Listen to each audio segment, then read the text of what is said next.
부르라는 말은 감동시키다라는 뜻이 있고, 또 이 재 속에서 불씨를 막 휘저어서 불꽃이 나게 하는 그 휘젓다는 뜻이 있습니다.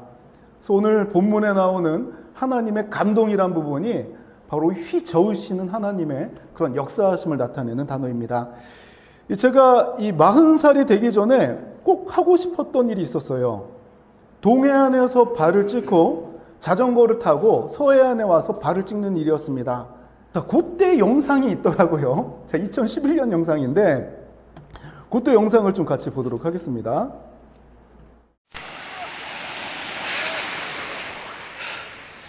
자, 지금 동해안에 발 담그는 순간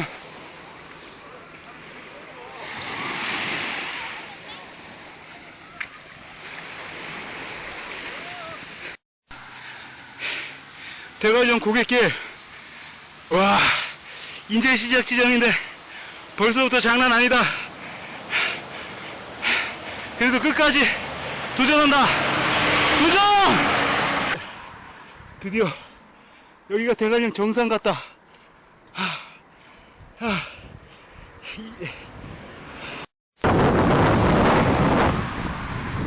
자, 정상을 지나서 이 내리막길, 완전 인생 내리막길인 것 같다.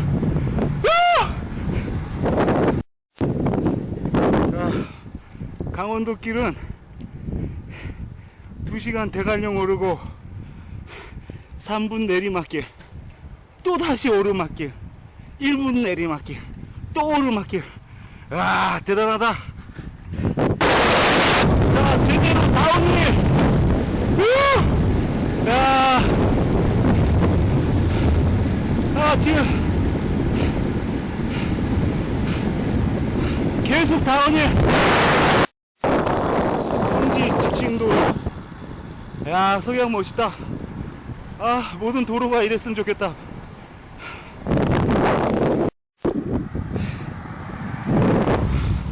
옛날 영동 고속도로였던 길, 지금은 지방로 408번. 앞에는 영동 제2터널이다. 42번 도로 드디어 탔다. 강원도는 길이 완전 야.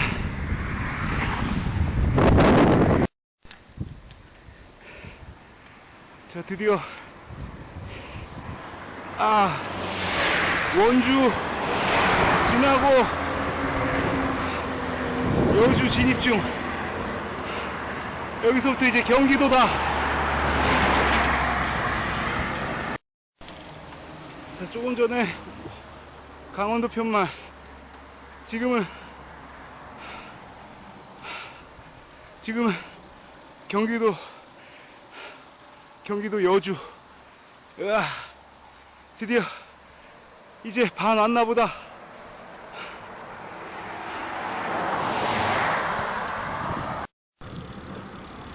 자, 일단 여주 이마트 들렸다 간다.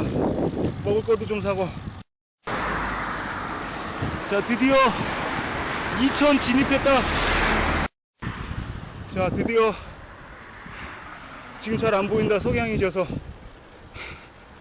드디어 용인 진입.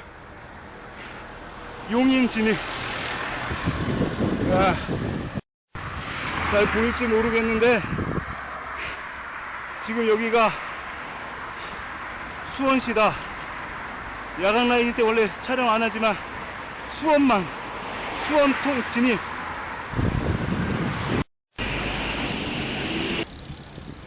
오이도 빨간 등대.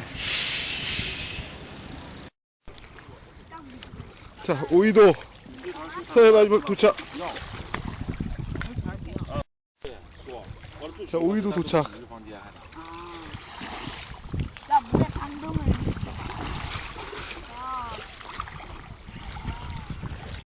여러분들 지금 지루하셨죠? 자, 그래요? 자, 저는 이 아무도 알아주지 않는 이 나만의 뭔가 이렇게 미션 같은, 총 333.34km더라고요. 이 자전거 속도계를 보니까. 자, 달린 시간은 15시간 56분이었습니다.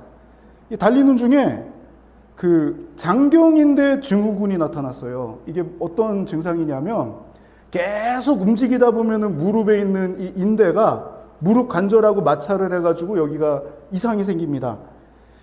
참 이 통증이 생겼는데도 이거를 멈추는 것이 아니라 계속 하고 싶은 거예요.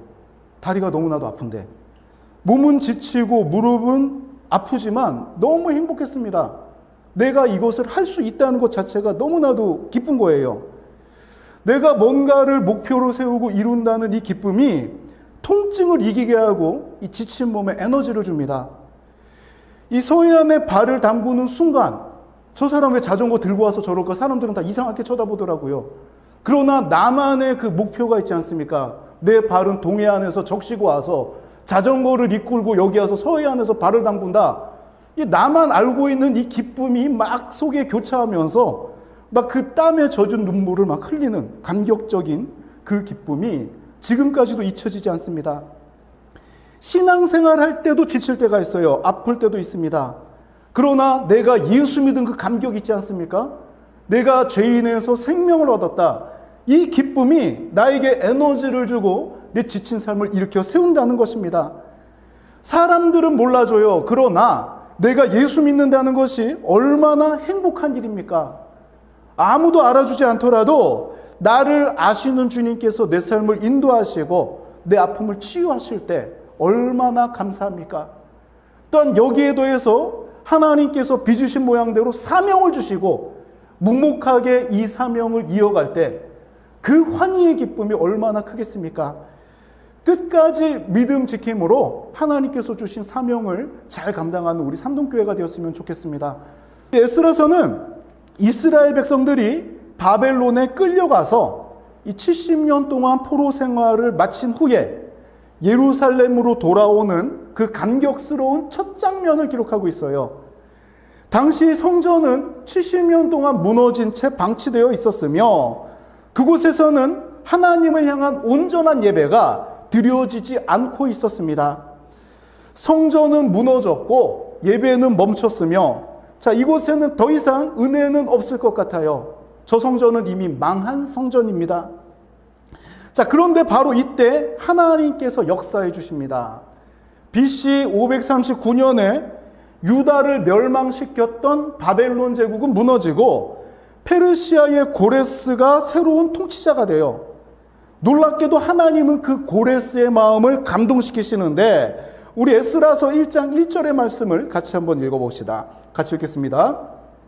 바사왕 고레스 원년에 여호와께서 예레미야의 입을 통하여 하신 말씀을 이루게 하시려고 바사왕 고레스의 마음을 감동시키심에 그가 온 나라에 공포도 하고 조서도 내려 이르되 이제 이 이후로는 예루살렘 성전을 건축하라는 명령입니다. 자, 여기서 말하는 고레스의 마음을 감동시키는 그 감동이 있죠. 그 단어가 바로 우르라는 단어예요. 제가 참 지금까지 이 AI를 사용하면서 이제 학술적으로도 굉장히 학습이 된 것 같아요. 이 원어를 분석하고 이런 게 너무나도 뛰어나서 제가 이 설교 연구를 하면서도 참 말씀을 보고 감동을 많이 받았습니다. 작은 글씨라서 잘 보일지는 모르겠지만 이 우르라는 단어는 감동시키다, 깨우치다, 휘젓다라는 뜻이 있습니다. 마치 꺼져가는 불꽃을 막 재를 이 막대기로 돌려서 불꽃을 일으키는 그런 장면이나 깊이 잠에 빠진 사람을 흔들어 깨우는 동작을 나타낼 때 우르라는 단어를 써요. 하나님께서는 고레스의 마음을 우르시킵니다. 전혀 하나님과 상관없는 사람, 보통 황제가 되면 자기를 신으로 여기는데 이 사람은 하나님의 마음을 받아서 하나님께서 그 마음을 휘저으셔서 엉뚱한 이스라엘 백성들의 성전을 건축하라는 명령을 내리게 하신 것이에요.